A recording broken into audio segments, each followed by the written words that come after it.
YouTube channel के इस platform पर आप सभी लोगों का दिल खोलकर स्वागत है। दोस्तों, इस वीडियो में आप लोगों को जनरल साइंस से संबंधित कुछ महत्वपूर्ण प्रश्न देखने को मिलेंगे जो कि वनडे एग्जाम के लिए बहुत ही महत्वपूर्ण होने वाली है। दोस्तों, इस वीडियो के माध्यम से आप सभी लोग रेलवे ग्रुप डी हो, एनटीपीसी हो, आरपीएफ के एग्जाम हो, बिहार के टीचिंग एग्जाम हो, बिहार का पुलिस एग्जाम हो, उत्तर प्रदेश शिक्षक पात्रता परीक्षा हो या सुपर टेट के एग्जाम हो, एसएससी जीडी हो, इन तमाम परीक्षाओं के लिए दोस्तों यह वीडियो हेल्पफुल होने वाली है। दोस्तों, इस वीडियो में 40 के करीब कुछ महत्वपूर्ण प्रश्न देखने को मिलेंगे। तो दोस्तों, वीडियो को आप लोग बीच में स्किप मत कीजिएगा, सभी प्रश्नों को आप लोग देखिए और सभी प्रश्नों का सोल्यूशन कमेंट बॉक्स में आप लोगों को बताना है।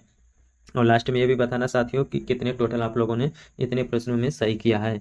तो चलिए दोस्तों, बिना देरी करते हुए हम लोग अपने पहले प्रश्न की तरफ बढ़ते हैं। और पहला प्रश्न आप लोगों को स्क्रीन पर देख ही रहा होगा साथियों, कि कह रहा है कि तत्वों का सबसे पहले वर्गीकरण किया था। क्या रदरफोर्ड ने, डोबर्नियर ने, मेंडलीफ ने, या डी कह रहा है कि कोई नहीं। तो जब तत्वों के वर्गीकरण की बात किया जाएगा साथियों, तो सबसे पहले किसने किया गया था? तो डोबर्नियर ने किया था। वही आधुनिक जो वर्गीकरण है वो मेंडलीफ के द्वारा, जो आवर्त सारणी का जो आधुनिक वर्गीकरण किया गया है वो मेंडलीफ के द्वारा किया गया है। लेकिन सबसे पहले की बात करेगा साथियों तो हो जाएगा हमारा क्या? सही जवाब डोबर्नियर हो जाएगा। चलिए आगे बढ़ते हैं। वह सबसे छोटा कण जिसमें उस तत्व के सभी गुण वर्तमान हो। क्या परमाणु होगा, अणु होगा, यौगिक होगा? डी कह रहा है कि कोई नहीं। तो सबसे छोटा क्या है? तो इसमें से परमाणु हो जाएगा, यानी कि ऑप्शन ए सही जवाब हो जाएगा। किसी तत्व के गुणों को प्रदर्शित करता है। क्या परमाणु क्रमांक, परमाणु भार, अणु भार, या सी कह रहा है कि तुल्यांकी भार? तो किसी तत्व के गुणों को प्रदर्शित करता है तो क्या हो जाएगा इसमें सही जवाब? तो परमाणु क्रमांक होगा। यानी कि प्रश्न नंबर 3 का क्या हो जाएगा? तो ऑप्शन ए सही जवाब हो जाएगा। हैलोजन में सर्वाधिक प्रभावशाली ऑक्सीकरण करता है। क्लोरीन है, ब्रोमीन है, फ्लोरीन है, या आयोडीन है?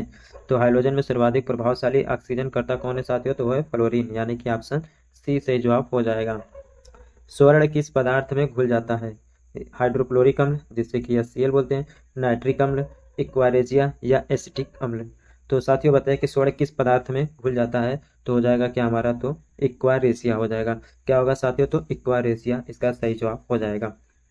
चलिए आगे बढ़ते हैं। पूछ रहा है सिनेबार किसका खनिज है?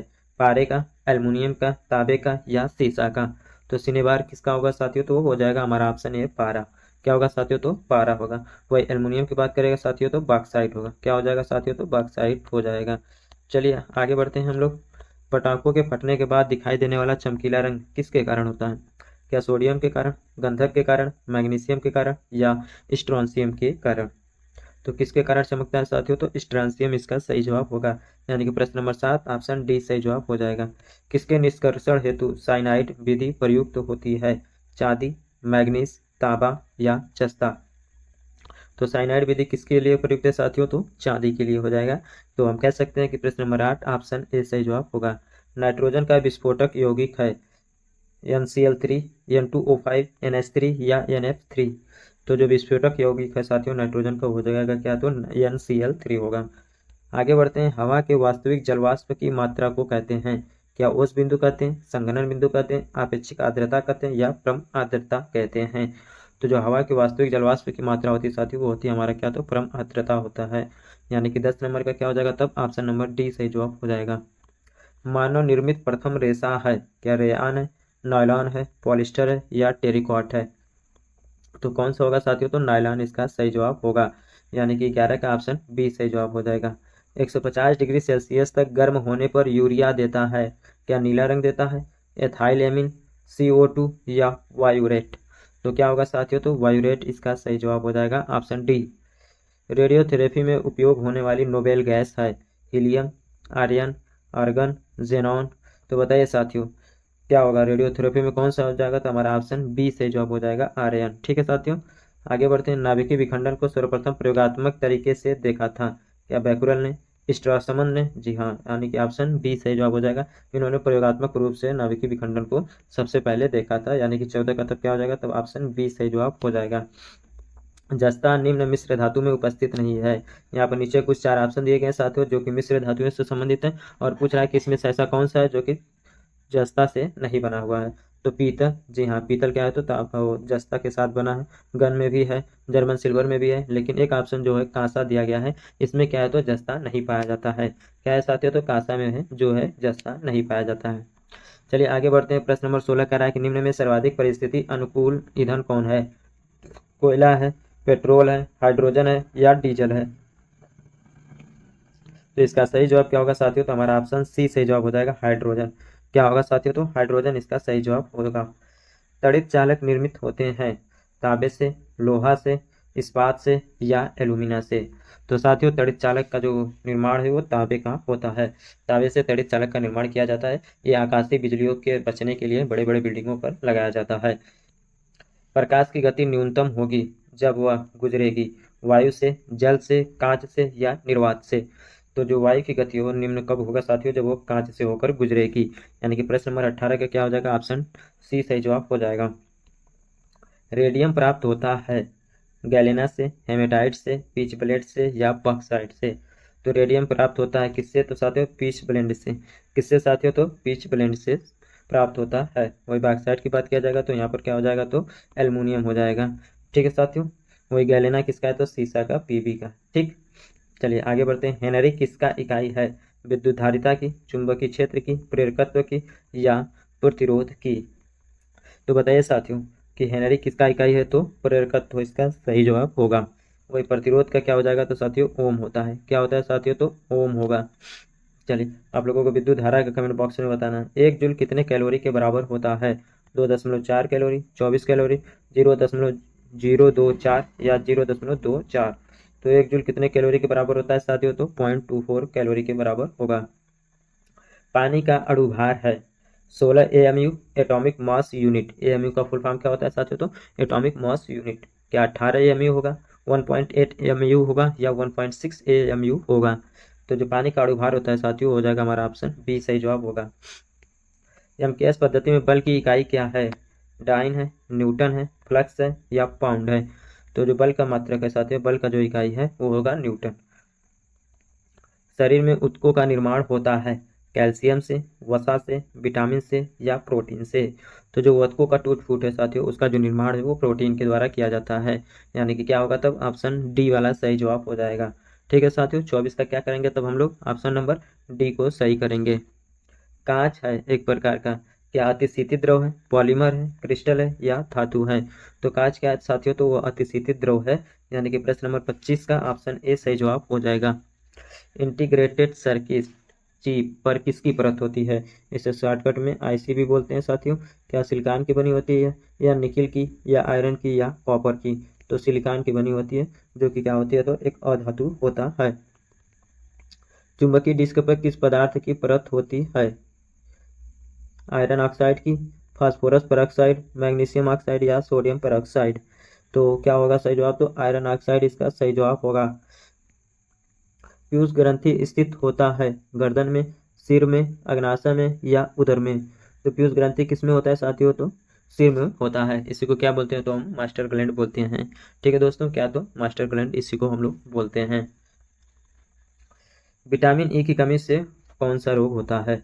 बेरी बेरी, ये तो विटामिन बी की कमी से, रिकेट्स विटामिन डी, रतौंधी विटामिन ए, बचा क्या हमारा? नपुंसकता।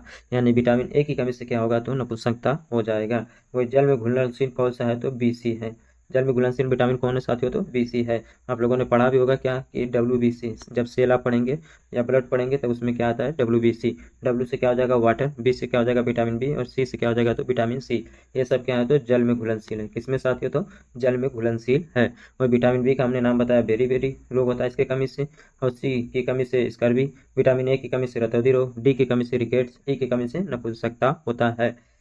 बी का जो रासायनिक नाम थायमिन है, सी का क्या है? तो स्कॉर्बिक एसिड है, और ए का क्या है? तो रेटिनॉल होता है।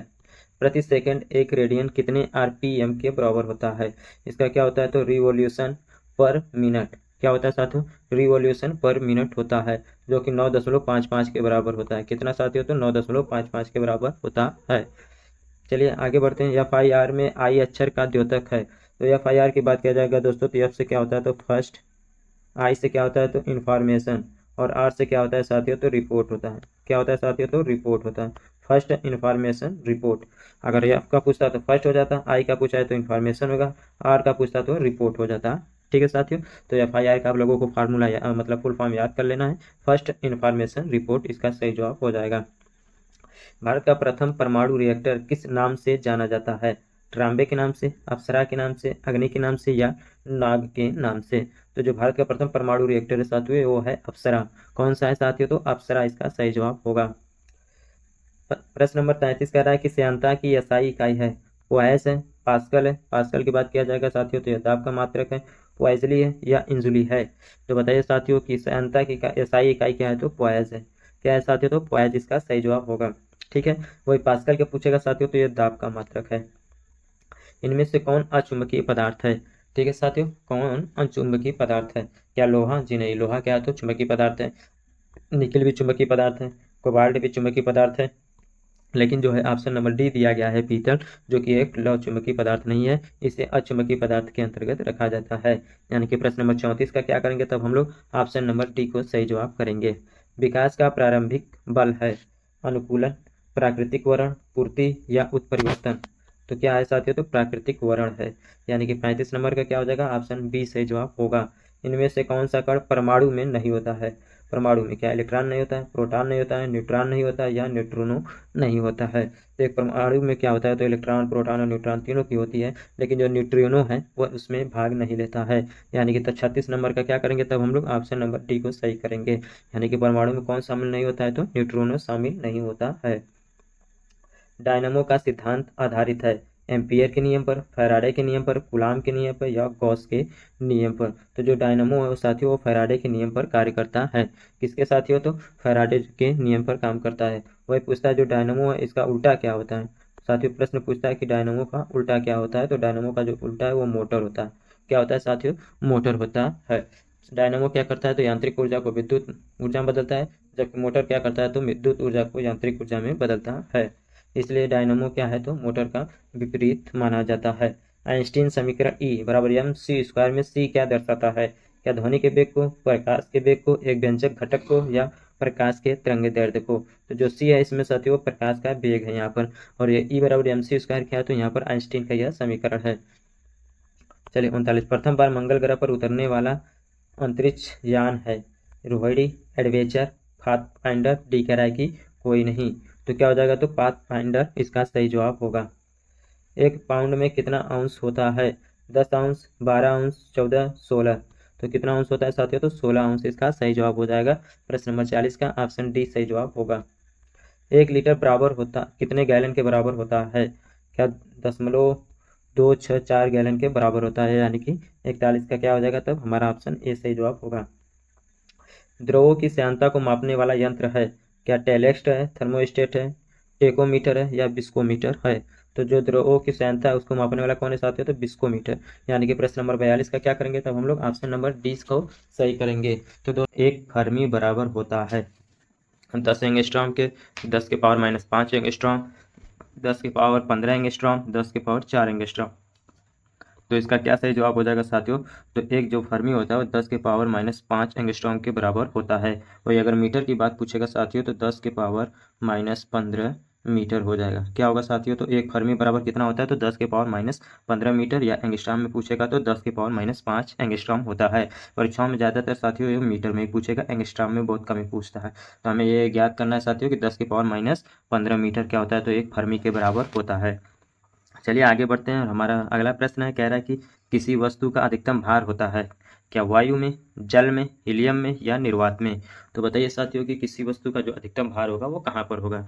तो ऑप्शन देखेंगे साथियों, वायु दिया गया है, जल दिया गया, हीलियम दिया गया और निर्वात। तो हमारा जवाब क्या हो जाएगा साथियों? निर्वात इसका सही जवाब होगा। चलिए आगे बढ़ते हैं। ताप वृद्धि से प्रत्यास्थता गुणांक क्या घटता है, अप्रभावित रहता है, बढ़ता है, और डी कह रहा है कि कोई नहीं। तो बताइए साथियों प्रत्यास्थता गुणांक में क्या परिवर्तन होगा? तो वो घट जाएगा। ठीक साथियों, ताप वृद्धि से क्या होता है? तो प्रत्यास्थता गुणांक में घटता है। आगे बढ़ते हैं। लड़का पैदा होगा जब यक्स वाई गुणसूत्र हो, यक्स एक्स गुणसूत्र हो, वाई वाई गुणसूत्र हो या यक्स एक्स वाई वाई गुणसूत्र हो। तो साथियों आप लोगों को बता दें जो क्रोमोसोम होते हैं वो 23 जोड़ी होते हैं। कितने जोड़ी होते हैं साथियों? तो 23 जोड़ी क्रोमोसोम होते हैं, टोटल 46 की संख्या में। ठीक है, जिसमें क्या होते हैं? तो 22 समान होते हैं और 23वां जोड़ा क्या होता है? तो पुरुष और महिलाओं में भिन्न भिन्न होता है। 23वें जोड़े को ही क्या कहते हैं? तो यौन गुणसूत्र के नाम से जानते हैं। तो लड़के मतलब लड़का कब होगा? जब यक्स और वाई का मिलन होगा, ठीक, यानी कि स्त्री का एक्स और पुरुष का वाई मिलेगा, तब क्या हो जाएगा, तो लड़का होगा। यानी कि जो ऑप्शन ए दिया गया है एक्स वाई गुणसूत्र से लड़का पैदा होगा। जो ऑप्शन बी में दिया गया साथियों एक्स एक्स गुणसूत्र, यहाँ पर क्या होगा, तो फीमेल यानी कि लड़की का जन्म होगा। ठीक है साथियों, तो दोनों स्थितियाँ आप लोग जान लीजिएगा। 22 तक तो क्या होते हैं, तो समान होते हैं। 23वां जोड़ा क्या होता है, तो पुरुषों और महिलाओं में भिन्न भिन्न होता है। एक्स वाई गुणसूत्र से लड़का होगा, एक्स एक्स गुणसूत्र से महिला होगी। ठीक है, चलिए आगे बढ़ते हैं। लार किसके पाचन में सहायक होता है? ठीक है, प्रोटीन के पाचन में, स्टार्च के पाचन में, रेशे के पाचन में या वसा के पाचन में। तो लार किसके सहायक होती है पाचन में साथियों, तो स्टार्च के पाचन में लार का योगदान होता है। आप लोगों को बता दें दोस्तों, जो पाचन की क्रिया होती है वो है कहाँ से, तो मुख से ही शुरू हो जाती है। ठीक है दोस्तों, यह इससे क्या हो जाता है, तो टाइलिन नामक एंजाइम से वैसे भी पाचन की क्रिया चालू हो जाती है, जो कि कहाँ पर पाया जाता है, तो लार में टाइलिन नामक एंजाइम पाया जाता है। चलिए आगे बढ़ते हैं। कह रहा है कि दूध में कौन सा विटामिन नहीं पाया जाता है? क्या vitamin A, vitamin B, vitamin C और विटामिन डी। तो दूध में कौन सा विटामिन नहीं पाया जाता है साथियों, तो विटामिन सी है। कौन सा दोस्तों, तो विटामिन सी एक ऐसा है जो कि दूध में नहीं पाया जाता है। बाकी लगभग सभी विटामिन क्या होते हैं, तो दूध में पाए जाते हैं। वही विटामिन ए की बात कर लिया जाए दोस्तों, तो विटामिन ए का नाम क्या होता है, तो रेटिनॉल होता है। विटामिन बी की बात किया जाए दोस्तों, तो थायमिन होता है। विटामिन सी की बात कर लिया जाए तो साथियों क्या होता है, एस्कॉर्बिक एसिड होता है। और विटामिन डी की बात कर लिया जाए दोस्तों, तो कैल्सीफेरॉल होता है। और विटामिन ए की कमी से होने वाले रोग की बात कर लिया जाए दोस्तों, तो रतौंधी। बी से होने वाले रोग तो बेरी। सी से क्या होता है, तो स्कर्विक यानी मसूड़ों का फूल जाना। और डी से क्या है, तो रिकेट्स यानी कि हड्डियों का टेढ़ापन होना, सूख जाना। ये सब क्या है, तो विटामिन डी की कमी से होते हैं। चलिए, सर्फी घर्षण से लोटनिक घर्षण होता है? बहुत कम, बहुत ज़्यादा, थोड़ा कम, थोड़ा ज़्यादा। तो क्या हो जाएगा साथियों ऑप्शन, तो बहुत कम इसका जवाब होगा। आगे बढ़ते हैं। जब कोई वृत्ताकार रूप में नाच रही हो तो उसके द्वारा किया गया कार्य क्या होगा? क्या धनात्मक होगा, ऋणात्मक होगा, शून्य होगा या अनंत होगा? तो जब वृत्ताकार रूप में नाच रहे हैं साथियों, तो जब क्या होता है, तो वृत्ताकार में तो हमारा ऑप्शन क्या हो जाएगा, शून्य हो जाएगा। जो किया गया कार्य होता है साथियों क्या हो जाता है, तो शून्य हो जाता है। वो किस फार्मूला से साथियों आप लोगों को बता देते हैं। एक फार्मूला होता है कार्य का, W बराबर F into S cos theta. क्या होता है साथियों, तो कास थीटा। यहाँ पर कास थीटा का जब मान रखेंगे साथियों, तो डब्ल्यू क्या आ जाएगा, शून्य आ जाएगा। ठीक है, यानी कि हम क्या करेंगे, तब ऑप्शन सी सही जवाब करेंगे। जब भी कोई वृत्ताकार मार्ग होगा साथियों, उस पर किया गया कार्य या उस पर नाच रहा या कोई भी कार्य करेगा, तो वहाँ पर क्या हो जाएगा, उसके द्वारा कार्य तो शून्य हो जाएगा। चलिए आगे बढ़ते हैं। यही से एक प्रश्न साथियों बनता है कि अगर कोई व्यक्ति एकदम लंबवत खड़ा है और उस पर बोझ लिया है, तो उसके द्वारा किया गया कार्य, यहाँ पर समझ लीजिए कोई बोझ वो अपने सर पे लिया हुआ है, तो उस पर उसके द्वारा किया गया कार्य क्या हो जाएगा। तो यहाँ से भी आप लोग फार्मूला लगाएंगे, W बराबर एफ यस कॉस थीटा। अब कास थीटा यहाँ पर एकदम लंबवत है, लंबवत में यहाँ थीटा का मान 90 रखेंगे, तो कास थीटा कास 90 का मान क्या हो जाएगा, जीरो। तो यहाँ पर जीरो का जब एफ एस में गुणा करेंगे तो जीरो ही आ जाएगा। तब भी हमारा क्या आ जाएगा, तो कार्य क्या होगा, तो जीरो ही होगा। यानी कि वृत्ताकार मार्ग हो या लंबवत खड़ा हो, वहाँ पर किया गया कार्य क्या होगा, तो शून्य ही होगा। चलिए आगे बढ़ते हैं। 1 मेगावाट बराबर होता है 10 के पावर 6 वाट के, 10 के पावर -6 वाट, 10 के पावर -8 और 10 के पावर 8। तो साथियों यहाँ पर ध्यान दीजिएगा कि माइनस प्लस दो ऑप्शन दिए गए हैं, दो ही मान दिए गए हैं, लेकिन प्लस माइनस में कर दिया गया है, इसलिए आप लोग ऑप्शन को बारीकी से देखिएगा। ठीक है साथियों, तो हमारा जवाब क्या होगा, 1 मेगावाट बराबर 10 के पावर 6 वाट के बराबर होता है। आप लोगों को बता दें साथियों, वाट पूछेगा आप लोगों का कि किसका मात्रक है, तो वाट किसका मात्रक होता है, शक्ति का होता है। किसका साथियों, तो शक्ति का मात्रक क्या होता है, तो वाट होता है। चलिए आगे बढ़ते हैं। 1 किलोवाट जूल, 1 किलोवाट होता है 3.6 गुणे 10 के पावर 6 जूल, 3.6 गुणे 10 के पावर 10, 3.6 गुणे 10 के पावर 12 या 3.6 गुणे 10 के पावर 15 जूल। तो 1 किलोवाट कितना होता है साथियों, तो 3.6 गुणे 10 के पावर 6 जूल के बराबर होता है। ठीक है साथियों, वही जूल किसका मात्रक होता है साथियों, तो ऊर्जा का मात्रक होता है। ठीक है साथियों, आप लोग मात्रक का भी याद करते हुए चलिएगा। रेलवे ग्रुप डी हो, रेलवे से संबंधित जितने भी एग्जाम होते हैं उसमें तो बहुत ज़्यादा ही मात्रक से संबंधित प्रश्न पूछे जाते हैं, बाकी एग्जामों में भी मात्रक से प्रश्न पूछ सकते हैं। निम्न में से किसने और कब लिफ्ट की खोज की थी? यहाँ पर किसका साथियों, लिफ्ट की। क्या बेअर्ड ने, फैराडे ने, एडिसन ने या ओटिस ने? तो किसने लिफ्ट की खोज की थी साथियों, तो ओटिस ने। तो उसके आगे सन दिया गया साथियों, आप लोग याद कर लीजिए कितना, तो 1852 में लिफ्ट की खोज की गई थी। चंद्रमा पर वायुमंडल न होने का क्या कारण है? कोणीय वेग, संवेग, कक्षीय वेग, गुरुत्वीय त्वरण या प्लायन वेग। तो चंद्रमा पर वायुमंडल का न होना, उसका एक कारण क्या है, तो प्लायन वेग है। क्या है साथियों, तो प्लायन वेग। एम के एस मात्रक में पृष्ठ तनाव की इकाई क्या है? डायन, न्यूटन प्रति मीटर स्क्वायर, न्यूटन प्रति मीटर या डायन प्रति सेमी स्क्वायर। तो जो पृष्ठ तनाव का जो फार्मूला होता है साथियों वो होता है बल प्रति मीटर। क्या होता है साथियों? तो बल प्रति मीटर। अब बल से देखेंगे तो यहाँ पर न्यूटन हो जाएगा, मीटर से पूछेंगे तो क्या हो जाएगा? तो यहाँ पर मीटर हो जाएगा। बल प्रति लंबाई होता है, ठीक, तो लंबाई का मतलब क्या हो जाएगा? तो मीटर, तो न्यूटन मीटर, यानी कि ऑप्शन सी सही जवाब हो जाएगा। पृष्ठ तनाव का फार्मूला क्या होता है साथियों? तो बल अपान लंबाई, एफ अपान यल। क्या होता है साथियों? तो एफ अपान यल होता है। एफ से हमारा न्यूटन हो जाएगा, यल से हमारा मीटर, यानी न्यूटन प्रति मीटर क्या हो जाएगा? तो पृष्ठ तनाव का एम की एस में मात्रक हो जाएगा। पृथ्वी का द्रव्यमान है 3 × 10⁻11 किलोग्राम, 6 × 10⁻15 किलोग्राम, 6 × 10⁻24 या 7 × 10⁻30 किलोग्राम। तो बताइए साथियों इस प्रश्न का सही जवाब क्या होगा? पूछ रहा है आप लोगों से कि पृथ्वी का द्रव्यमान कितना है। तो ऑप्शन को देखेंगे साथियों, तो हम लोग ऑप्शन को सी की तरफ चलेंगे, 6 × 10⁻24 किलोग्राम, ठीक है, यानी कि 14 का क्या होगा? तब ऑप्शन सी सही जवाब हो जाएगा। परमाणु भार का अंतर्राष्ट्रीय मात्रक है 0 से 16, एन से 14, एस से 1, सी से 12। तो जो परमाणु भार का अंतर्राष्ट्रीय मात्रक होता है साथियों वो है कार्बन 12। क्या है साथियों? तो कार्बन 12 इसका सही जवाब हो जाएगा। कुहासा है क्या समांगी मिश्रण है? विषमांगी मिश्रण है? जी हाँ, जो कुहासा है वो समांगी मिश्रण नहीं बल्कि विषमांगी मिश्रण है। और आप लोगों को बता दें दोस्तों समांगी मिश्रण और विषमांगी मिश्रण में क्या अंतर होता है। चलिए आगे बढ़ते हैं हम लोग प्रश्न नंबर 17 की तरफ। किसी परमाणु के गुण निर्भर करते हैं प्रोटॉनों की संख्या पर, परमाणु भार पर, न्यूट्रॉनों की संख्या पर या इलेक्ट्रॉनिक संरचना पर। तो जो परमाणु के गुण साथियों वो इलेक्ट्रॉनों की संरचना पर निर्भर करते हैं, इसलिए हम कह सकते हैं कि जो प्रश्न नंबर 17 है उसका जो सही जवाब होगा वो हमारा ऑप्शन नंबर डी सही जवाब हो जाएगा, इलेक्ट्रॉनिक संरचना पर। चलिए आगे बढ़ते हैं। कैथोड किरणें बनी होती हैं इलेक्ट्रॉन से, प्रोटॉन से, न्यूट्रॉन से, डी कह रहा है कि कोई नहीं। तो कैथोड किरणों की बात किया जाएगा दोस्तों तो ये ऋणात्मक होती हैं। क्या होती हैं? तो ऋणात्मक होती हैं। और ये कहाँ से बनी होती है? तो इलेक्ट्रॉन से बनी होती हैं। वही एनोड पूछता साथियों तो हमारा क्या हो जाता था? प्रोटॉन हो जाता। ठीक है साथियों, चलिए आगे बढ़ते हैं। अनिश्चितता के सिद्धांत का प्रतिपादन किसने किया था? आइंस्टीन ने, हाइजेनबर्ग ने, रदरफोर्ड ने या पाउली ने। तो जो अनिश्चितता का सिद्धांत है साथियों वो हाइजेनबर्ग ने दिया था, यानी कि प्रश्न नंबर 19 ऑप्शन बी सही जवाब हो जाएगा। सबसे अधिक विद्युत ऋणात्मक तत्व है क्लोरीन, फ्लोरीन, ऑक्सीजन या आयोडीन। तो सबसे अधिक विद्युत ऋणात्मक तत्व कौन है साथियों? तो फ्लोरीन इसका सही जवाब होगा। क्या होगा साथियों? तो फ्लोरीन इसका सही जवाब हो जाएगा। 18 कैरेट सोने में सोने का प्रतिशत कितना है? क्या 18%, 54%, 25% या 75%? तो जो सोने का कैरेट होता है साथियों वो 24%। शुद्ध रूप में सबसे जो प्योर होगा वो 24 कैरेट का। आप लोगों को कितना दिया है मात्रक मानक? तो 18 दिया गया। तो 18 अगर निकालेंगे 24 में तो आप 100 से जब गुणा करेंगे तो 6 3 18, 6 चौके 24, 4 से काटेंगे तो यहाँ 25। अब यहाँ पर 25, यहाँ पर 3, तो कितना आ जाएगा? 25 3 या 75, यानी कि हमारा ऑप्शन क्या हो जाएगा? तब डी सही जवाब हो जाएगा। 18 कैरेट सोने में जो सोने की प्रतिशतता है साथियों 75% है, यानी कि प्रश्न नंबर 21 ऑप्शन डी सही जवाब हो जाएगा। फास्फोरस का अणुसूत्र है क्या P2 है, P3 है, P4 है या P5 होगा? तो क्या होगा साथियों? तो ऑप्शन सी सही जवाब हो जाएगा, P4। सोना का लैटिन नाम है ऑरम, मैट्रिम, कैलियम या फेरम। तो जो सोना का लैटिन नाम है साथियों वो ऑरम है। क्या है साथियों? तो ऑरम। इसलिए सोना का जो संकेत होता है वो AU से होता है। सोना का जो संकेत होता है वो AU से डिनोट किया जाता है। और सोने का जब लैटिन नाम पूछेगा साथियों तो हमारा क्या हो जाएगा? तो ऑरम इसका सही जवाब होगा। चलिए आगे बढ़ते हैं। पूछ रहा है सोना का रासायनिक प्रतीक। यहाँ पर देखिए अभी हमने प्रतीक को बताया, क्या हो जाएगा? तो AU हो जाएगा। ठीक है दोस्तों, क्या हो जाएगा? तो AU हो जाएगा। यहाँ पर AG किसका है? तो ये चांदी का है। किसका है साथी? तो चांदी का होता है AU। यहाँ Mg से क्या हो जाएगा? तो मैग्नीशियम। क्या होगा साथियों? तो मैग्नीशियम। आप लोग संकेत से भी प्रश्न पूछा जाता है तो उसे आप लोग याद कर लीजिएगा। यहाँ पर Pt है तो प्लूटोनियम। ठीक है साथियों, तो सभी का आप लोग संकेत भी जरूर याद रखें।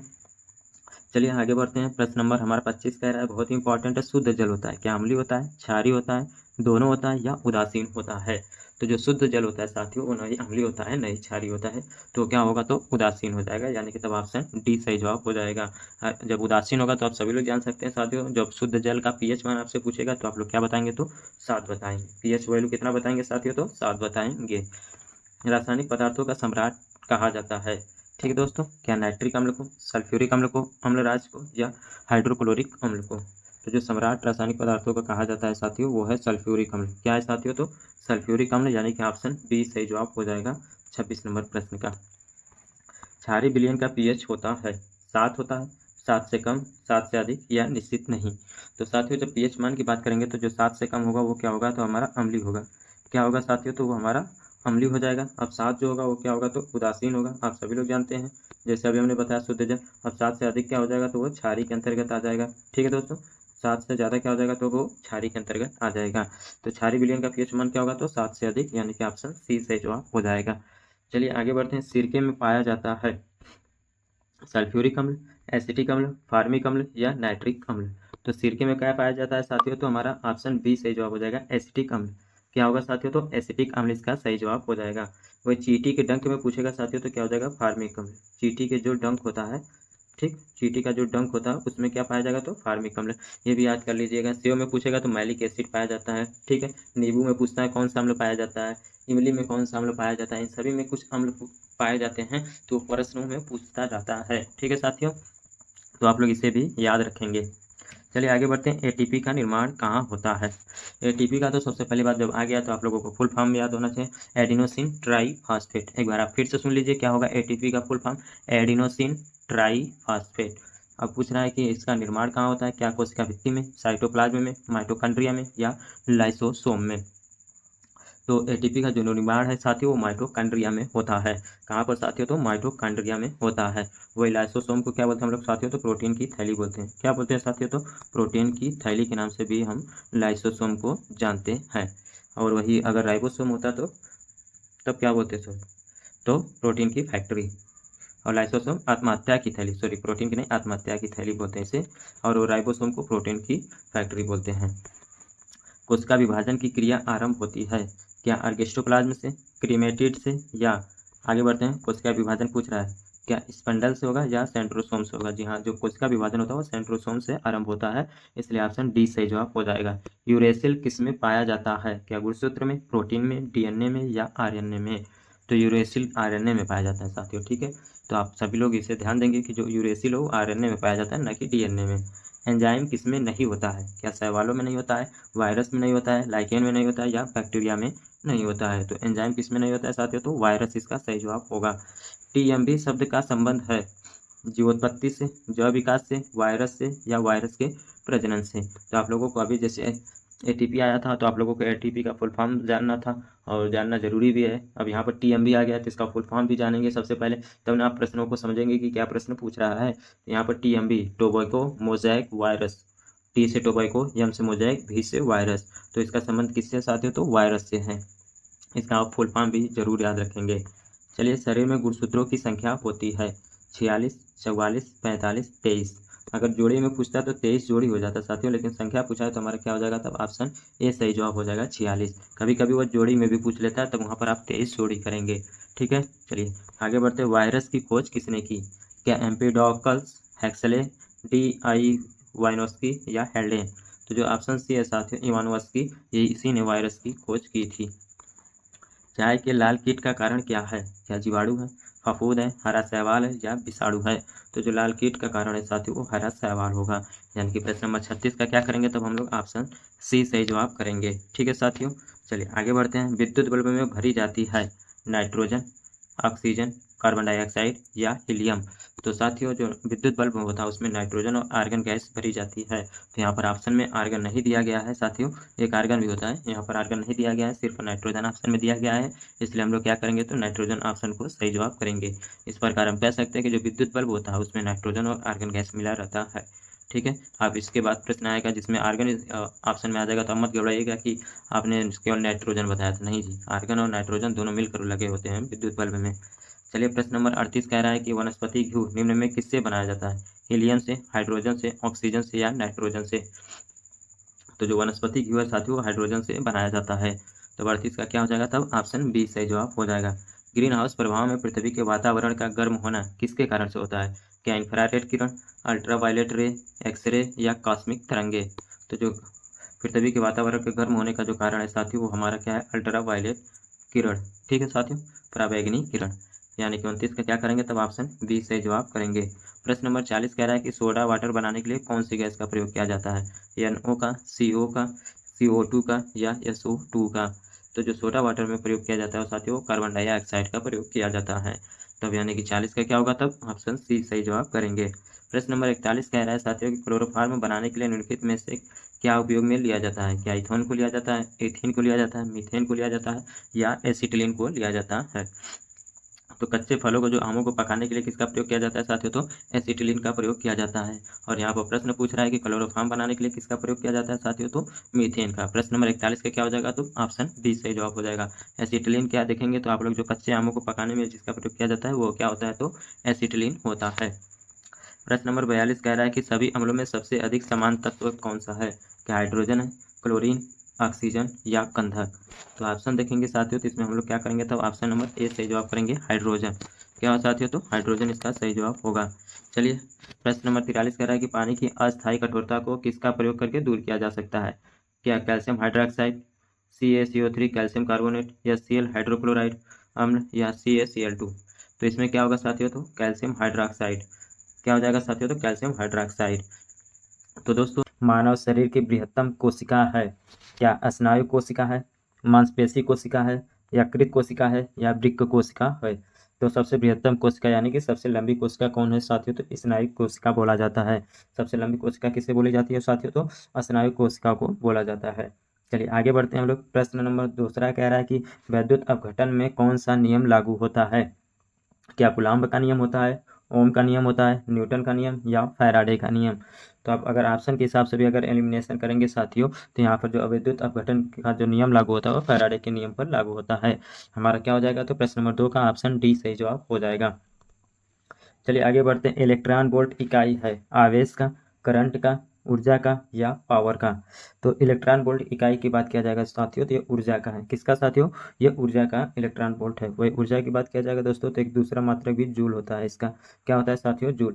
वही पावर की बात करेगा साथियों तो इसका वाट, करंट यानी कि धारा, धारा का क्या होता है तो एम्पियर होता है जिसे ए से डिनोट किया जाता है। कोई आवेश, आवेश का क्या हो जाएगा तो कूलॉम्ब हो जाएगा। क्या हो जाएगा दोस्तों, तो कूलॉम्ब हो जाएगा। ठीक है चलिए आगे बढ़ते हैं। आपके परीक्षाओं में साथियों इकाई यानी कि यूनिट या जहाँ पर कहीं कहीं पर मात्रक लिखा रहेगा आप कंफ्यूजन नहीं होइएगा, तीनों सेम प्रश्न है। आपसे इकाई पूछ सकता है, इसी को इंग्लिश में यूनिट पूछ सकता है, मात्रक लिखा रहेगा। ठीक साथियों, ये सब आप लोगों को याद करना है कि बहुत से ऐसे भौतिक राशियाँ जिनके मात्रक के बारे में वो पूछता है। ठीक है साथियों, चलिए आगे बढ़ते हैं। पृष्ठ तनाव की बीमा क्या है, m(t)⁻², ml²t(−2), ml(t)⁻2 या ml(t)⁻2। तो साथियों बताइए कि पृष्ठ तनाव का बीमा क्या होगा। तो जो हमारा ऑप्शन नंबर ए है साथियों m(t)⁻2 ये हो जाएगा हमारा पृष्ठ तनाव का बीमा हो जाएगा। चलिए आगे बढ़ते हैं। प्रश्न नंबर 5 कह रहा है दोस्तों, कह रहा है कि एक लकड़ी, यहाँ लिख दिया सॉरी लड़की रहेगा, झूले पर झूल रही है, यदि वह खड़ी हो जाए तो झूलने का आवर्तकाल क्या हो जाएगा, क्या बढ़ जाएगा, घट जाएगा, अपरिवर्तित रहेगा या शून्य होगा। तब जब वो खड़ी हो जाएगा साथियों तो उसका जो आवर्तकाल है वो घट जाएगा। यानी कि प्रश्न नंबर 5 का क्या करेंगे, तो हम लोग ऑप्शन नंबर बी सही जवाब करेंगे। यहाँ से एक प्रश्न दूसरे तरीके से बनता है साथियों, उसे आप लोग ध्यान दीजिएगा, नोटिस कीजिएगा कि पूछ रहा है कि जब झूला झूलते हैं तो उस पर एक व्यक्ति के अलावा कोई एक और व्यक्ति बैठ जाता है, तब उसके आवर्तकाल पर क्या प्रभाव पड़ता है। यानी कि जब 2 लोग बैठ जाते हैं झूले पर तब उसका आवर्तकाल क्या हो जाता है, तब उसी स्थिति में आप लोग इसको करेंगे अपरिवर्तित रहेगा। उसका जो आवर्तकाल है वहाँ पर क्या होगा, तो अपरिवर्तित रहेगा, यानी उसके आवर्तकाल में कोई परिवर्तन नहीं होता है जब 2 लोग बैठते हैं तो। ठीक है, और खड़े होने पर तो उसका आवर्तकाल क्या हो जाएगा, तो घट जाएगा। यूरिया में नाइट्रोजन की मात्रा होती है 46%, 5%, 20% या 10%। तो यूरिया में नाइट्रोजन की मात्रा पूछ रहा है, आप लोग वायुमंडल में मत देख लीजिएगा या वातावरण में। ठीक है साथियों, तो यूरिया में कितना होता है, तो 46% नाइट्रोजन पाया जाता है। वही वायुमंडल में बात किया जाएगा दोस्तों तो 78% सीधा सीधा क्या तो नाइट्रोजन ही पाया जाता है। 100% में से 18% नाइट्रोजन ही पाया जाता है। और प्रश्न नंबर 6 का क्या हो जाएगा, तो हमारा ऑप्शन ए सही जवाब हो जाएगा।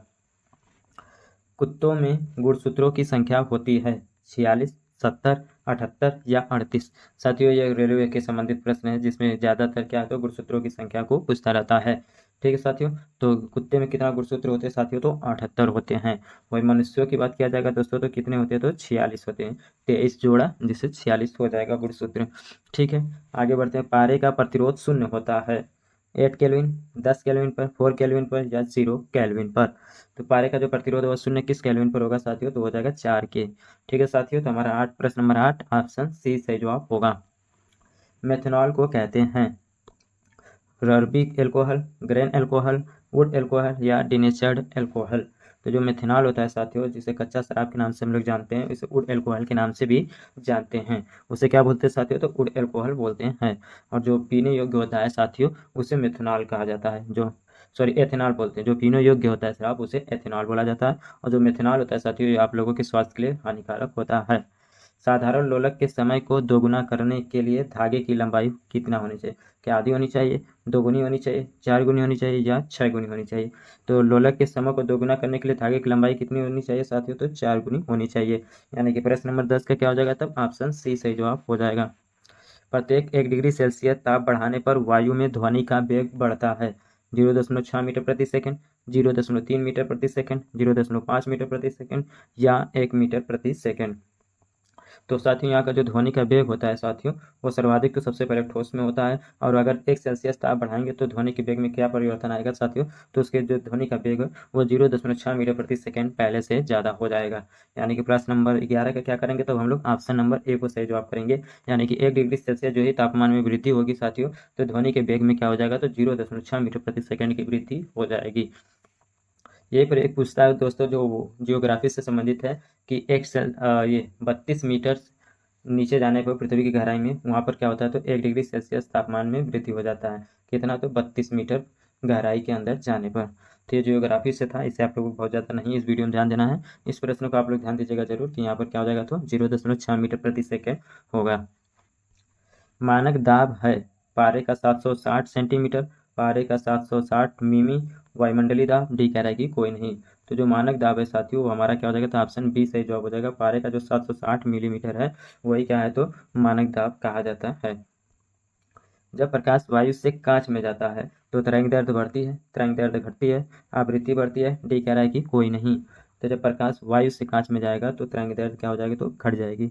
यानी कि 13 का तब क्या करेंगे? तब ऑप्शन बी को सही जवाब करेंगे। एस्कॉर्बिक एसिड किस विटामिन का नाम है? वैज्ञानिक का नहीं, किस विटामिन का नाम है? क्या विटामिन ए का, विटामिन बी का, विटामिन सी का या विटामिन डी का?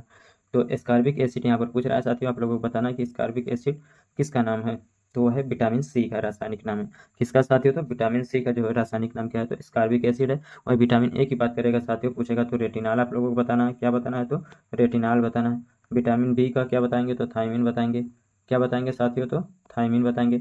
और विटामिन डी बताइए तो दोस्तों कैल्सीफेरॉल।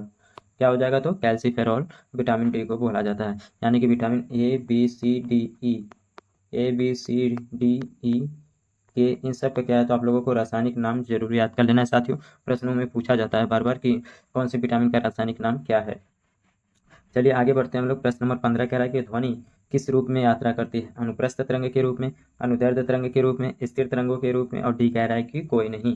तो जब ध्वनि की बात करेगा दोस्तों तो ध्वनि क्या होती है? तो अनुदैर्ध्य तरंग के रूप में चलती है। किसके दोस्तों? तो ये अनुदैर्ध्य तरंग के रूप में। जबकि अनुप्रस्थ की बात किया जाएगा दोस्तों तो यहाँ पर प्रकाश आ जाएगा। ठीक है दोस्तों, प्रकाश किस रूप में यात्रा करती है दोस्तों? तो अनुप्रस्थ हो जाएगा। ध्वनि पूछेगा साथियों तब अनुदैर्ध्य हो जाएगा। यानी कि क्या हो जाएगा? तब ऑप्शन बी सही जवाब हो जाएगा।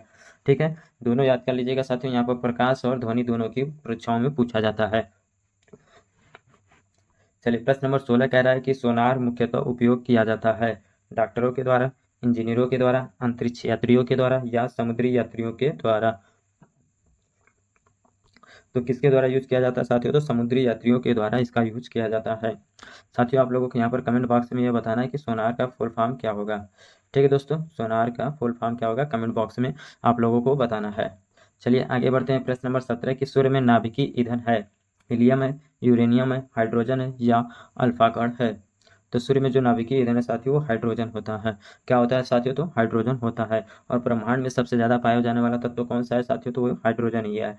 प्रश्न हमारा क्या है कि ब्रह्मांड में सबसे ज्यादा पाया जाने वाला तत्व कौन सा है? तो हाइड्रोजन ही होगा। शरीर के द्वितीय सबसे बड़ी ग्रंथि कौन सी है? द्वितीय मतलब दूसरे नंबर की सबसे बड़ी ग्रंथि कौन सी है? प्रश्न तो यहाँ से इस प्रकार पूछा है, लेकिन आपके दिमाग में यह भी प्रश्न उठना चाहिए कि सबसे बड़ी कौन सी है, यानी कि पहले नंबर पर ऐसी कौन सी ग्रंथि है जो कि सबसे बड़ी है। तो आप लोगों को बता दें साथियों जो सबसे बड़ी है यानी कि तब वो कौन है? यकृत है। लेकिन इस प्रश्न में पूछा है दूसरी सबसे बड़ी कौन है, तो हो जाएगा हमारा क्या? तो अग्नाशय है। आप दोनों प्रश्न याद करेंगे, अगर सबसे बड़ी पूछेगा तो यकृत, सेकंड नंबर का पूछेगा साथियों तो अग्नाशय हो जाएगा। वही अग्नाशय की बात किया जाएगा साथियों तो यह एकमात्र मिश्रित ग्रंथि के अंतर्गत आती है, मिक्स्ड ग्लैंड। ठीक है साथियों, अगर पूछेगा कि इसमें से कौन सा मिश्रित ग्रंथि है तो अग्नाशय ये क्या है? तो हमारा मिश्रित ग्रंथि के अंतर्गत आता है। नेत्र गोलक किस साइड द्वारा चालित होता है? 4 मांसपेशियों से, 6, 8 मांसपेशियों से या 10 मांसपेशियों से? तो क्या हो जाएगा तब? हमारा ऑप्शन बी सही जवाब हो जाएगा, 6 मांसपेशियों से। ठीक है, चलिए सभी अम्लों में सबसे अधिक समान तत्व है? क्या हाइड्रोजन है, क्लोरीन है, ऑक्सीजन है या गंधक है? तो बताइए साथियों कि इसमें से क्या सही जवाब होगा, क्या गंधक होगा? बताइए। तो यहाँ पर हमारा ऑप्शन क्या हो जाएगा, तो ए सही जवाब हो जाएगा। हाइड्रोजन क्या होगा साथियों, तो क्या हो जाएगा, तो हमारा हाइड्रोजन इसका सही जवाब हो जाएगा। चलिए आगे बढ़ते हैं। ऑक्सीकरण को किस रूप में परिभाषित किया गया है? इलेक्ट्रॉनों का लाभ, प्रोटॉनों का लाभ, या प्रोटॉनों की हानि, या इलेक्ट्रॉनों की हानि? तो बताइए साथियों कि प्रश्न नंबर 21 का क्या सही जवाब हो जाएगा, तो यहाँ पर इलेक्ट्रॉनों की हानि के रूप में देखा जाएगा। आगे बढ़ते। अम्ल का स्वाद होता है मीठा होता है, खट्टा होता है, तीखा होता है या नमकीन होता है? तो यहाँ पर अम्ल पूछा है साथियों, और आपके दिमाग में अम्ल के साथ साथ क्षार का भी स्वाद मालूम होना चाहिए। तो अम्ल क्या होता है, तो खट्टा होता है, जबकि क्षार का क्या होता है साथियों, तो कड़वा के रूप में होता है। क्या होता है साथियों, तो क्षार का स्वाद कड़वे के रूप में होता है, और अम्ल क्या होता है, तो खट्टा होता है।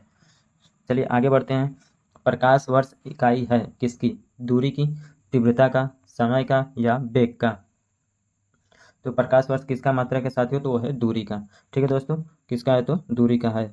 और दूरी का जो सबसे बड़ा मात्रक होता है साथियों, वो होता है पारसेक। क्या होता है साथियों, तो पारसेक होता है। और एक पारसेक बराबर कितना होता है, तो 3.26 प्रकाश ईयर। ठीक है दोस्तों, लाइट ईयर। 3.26, इसे आप याद करेंगे जरूर कि एक पारसेक बराबर 3.26 प्रकाश वर्ष के बराबर होता है। एक जूल बराबर है 10 के पावर 7 अर्ग, 10 के पावर 5 अर्ग, 10 के पावर 2 अर्ग, या 10 के पावर 12 अर्ग? तो क्या होगा साथियों, तो 10 के पावर 7 अर्ग इसका सही जवाब हो जाएगा। यानी कि प्रश्न नंबर 24 ऑप्शन ए सही जवाब होगा। पिंड का भार शून्य नहीं होगा पृथ्वी के केंद्र पर। पृथ्वी के केंद्र पर तो शून्य ही होता है साथियों। स्वतंत्र गिरने के दौरान, इससे बाद में देखेंगे, अंतर्गृत अंतरिक्ष में भी क्या हो जाता है, तो पिंड या बॉडी का भार क्या हो जाता है, तो शून्य हो जाता है। किसी घर्षणहीन सतह पर यहाँ पर भी भार बॉडी क्या हो जाएगी, तो उसका भार शून्य हो जाएगा। यानी कि तब हमारा ऑप्शन बी सही जवाब हो जाएगा। स्वतंत्र गिरने के दौरान आपका जो भार है वह शून्य नहीं होगा। बाकी के 3 परिस्थितियों में पृथ्वी के केंद्र पर शून्य होगा, अंतरिक्ष में भी शून्य होगा, और किसी घर्षणहीन सतह पर भी आपका भार क्या हो जाएगा, तो शून्य होगा। प्रश्न यहाँ पर वो पूछता है गुरुत्वीय त्वरण से कि पृथ्वी के तल से ऊपर या नीचे जाने पर जी के मान में क्या परिवर्तन आता है? तो जी का मान क्या होता है, तो घटता है। वही ध्रुवों पर जी का मान सर्वाधिक होता है, जबकि भूमध्य रेखा यानी कि विषुवत रेखा पे सबसे कम होता है। वर्षा की बूंद किसके कारण से गोलाकार होती है? क्या पृष्ठ तनाव के कारण, वायु घर्षण के कारण, श्यानता के कारण, या व्यतिकरण के कारण? तो जो वर्षा की बूंद होती है साथियों, वो पृष्ठ तनाव के कारण गोलाकार के रूप में होती है। यानी कि हम कह सकते हैं कि प्रश्न नंबर 26 का क्या हो जाएगा, तब हमारा ऑप्शन नंबर ए सही जवाब हो जाएगा। ठीक साथियों, तो क्या होता है, तो पृष्ठ तनाव के कारण ये जो होती है कि वर्षा की जो बूंदें होती हैं वो गोलाकार होती हैं। जब बर्फ के एक टुकड़े पर दबाव बढ़ाया जाता है तो उसका गलनांक क्या घट जाएगा, अपरिवर्तित रहेगा? यहाँ क्या हो जाएगा, तो ऑप्शन बढ़ जाएगा। तो हमारा क्या होगा ऑप्शन साथियों, तो जब दबाव बढ़ जाएगा तो साथियों उसका जो गलनांक होता है वो घट जाता है। इसलिए हम कह सकते हैं कि प्रश्न नंबर 27 का क्या होगा, तब हमारा ऑप्शन ए सही जवाब हो जाएगा। आग पकड़ने के लिए कौन सा फाइबर न्यूनतम प्रवृत्त है? क्या टेरिलिन, सूती कपड़ा, नायलॉन या पॉलिस्टर? तो किसका प्रयोग करेंगे साथियों इस प्रश्न के हिसाब से, तो हमारा ऑप्शन बी सही जवाब हो जाएगा, सूती कपड़ा। क्या करेंगे साथियों, तो सूती कपड़ा इसका सही जवाब हो जाएगा। नॉन स्टिक रसोई के बर्तन पर किसकी परत होती है? क्या पीवीसी का, सिलिकॉन का, टेफलॉन का या ग्रेफाइट का? तो जो नॉन स्टिक रसोई होती है, जो बर्तन होते हैं साथियों, उसमें टेफलॉन की परत चढ़ाई जाती है, जिससे कि हाथों में क्या हो, तो उष्मा का परिसंचरण न हो पाए, यानी कि उष्मा जो है हाथों में उसका अनुगमन न हो पाए। चलिए आगे बढ़ते। कौन सी धातु नाइट्रिक अम्ल द्वारा प्रभावित नहीं होता है? बताइए साथियों कि ऐसा कौन सा नाइट्रिक अम्ल के द्वारा जो है प्रभावित नहीं होगा? क्या ब्रोमीन, सोना, तांबा या पारा? तो ब्रोमीन से एक प्रश्न बनता है साथियों, कहता है कि ऐसा कौन सा धातु है जो कि ठोस रूप में पाया जाता है? तो क्या हो जाएगा, तो ब्रोमीन। क्या होगा, तो ब्रोमीन। वही पारा क्या हो जाएगा, तो ऐसा कौन सा धातु है जो कि द्रव अवस्था में पाया जाता है? तो इस प्रश्न में देखेंगे साथियों, नाइट्रिक अम्ल कौन सा किसे प्रभावित नहीं करेगा, तो सोना को। यानी कि प्रश्न नंबर 30 ऑप्शन बी सही जवाब हो जाएगा। आप लोगों को वो भी याद करना है कि ऐसा कौन सा धातु है जो कि द्रव अवस्था में होता है, ऐसा कौन सा धातु है जो कि द्रव अवस्था में पाया जाता है। निम्नलिखित में से किसे भारी जल कहा जाता है? बर्फ को, ड्यूटेरियम ऑक्साइड को, अशुद्ध जल को? डी कह रहा है कि कोई नहीं। तो किसे कहा जाता है साथियों, तो ड्यूटेरियम ऑक्साइड को। आगे बढ़ते हैं। लाफिंग गैस किसे कहा जाता है? नाइट्रस ऑक्साइड को, nitrogen pentoxide, nitric oxide, nitrogen try oxide? तो क्या होगा साथियों, तो नाइट्रस ऑक्साइड इसका सही जवाब होगा। यानी कि प्रश्न नंबर 32 का ऑप्शन ए सही जवाब हो जाएगा। NaOH सूत्र वाले यौगिक का क्या नाम है? क्या caustic soda, baking soda, potash या सोडा एस? तो NaOH वो क्या हो जाएगा, तो कास्टिक सोडा हो जाएगा।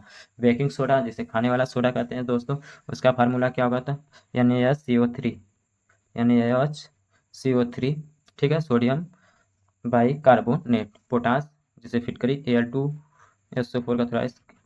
चलिए प्रश्न नंबर 34 से निम्न में किससे ध्वनि का संचरण नहीं हो सकता, इस्पात में, वायु में, निर्वात में या पानी में। तो साथियों आप सभी लोग जानते हैं ध्वनि का जो संचरण होता है उसके लिए किसी माध्यम की आवश्यकता होती है, यानी कि यहाँ पर तो क्या होगा, निर्वात में ध्वनि का संचरण नहीं होता है। तो ऑप्शन क्या हो जाएगा हमारा, ऑप्शन ए सही जवाब हो जाएगा। इस्पात में ध्वनि का जो संचरण है वो सर्वाधिक तीव्र गति से होता है। चलिए आगे बढ़ते हैं। ग्रहों की परिक्रमा की गणना की जाती है वियन के प्रतिस्थापन नियम द्वारा, एम्पेयर के तैरने के नियम के द्वारा, या डॉपलर प्रभाव द्वारा, या रमन प्रभाव के द्वारा। तो 35 नंबर में क्या होगा, तो ऑप्शन सी सही जवाब हो जाएगा, डॉपलर प्रभाव के द्वारा। आगे बढ़ते हैं। मानव शरीर में ध्वनियों का क्या कार्य है, रक्त को हृदय तक पहुंचाना, फेफड़ों को जोड़ना, हृदय से रक्त को लाना, और डी कह रहा है कि कोई नहीं। तो हृदय से जो है रक्त को लाना क्या है, तो ध्वनियों का कार्य होता है। ठीक है दोस्तों, इसमें क्या होता है, तो शुद्ध रक्त का गमन होता है। किसी तत्व के परमाणविक भार को किसमें व्यक्त किया जाता है, बताना साथियों। क्या ग्राम में, मिलीग्राम में, किलोग्राम में, या परमाणविक द्रव्यमान इकाई में। तो क्या सही जवाब हो जाएगा साथियों, तो बताइए। तो परमाणविक भार को किसमें व्यक्त किया जाता है साथियों, तो हमारा परमाणु द्रव्यमान इकाई, जिसे शॉर्टकट में AMU भी बोला जाता है, एटॉमिक मास यूनिट। क्या बोलते हैं साथियों, तो AMU का full form atomic mass unit, और हिंदी में वही को परमाणु द्रव्यमान इकाई बोला जाता है। आगे बढ़ते हैं साथियों। प्रश्न नंबर 38 कह रहा है कि तापमान को कितना कम कर देने से सभी गैसें क्या है, शून्य आयतन घेरेंगी। क्या 273 degree Celsius, 27.3 degree Celsius, 0 degree, या -273 डिग्री सेल्सियस होगा। तो साथियों क्या हो जाएगा, तो -273 डिग्री सेल्सियस इस प्रश्न का सही जवाब होगा। और आप लोगों को -273 की खासियत बता दें साथियों, इससे कम कोई भी टेम्परेचर नहीं होता है, ये सबसे मिनिमम टेम्परेचर है -273 डिग्री सेल्सियस।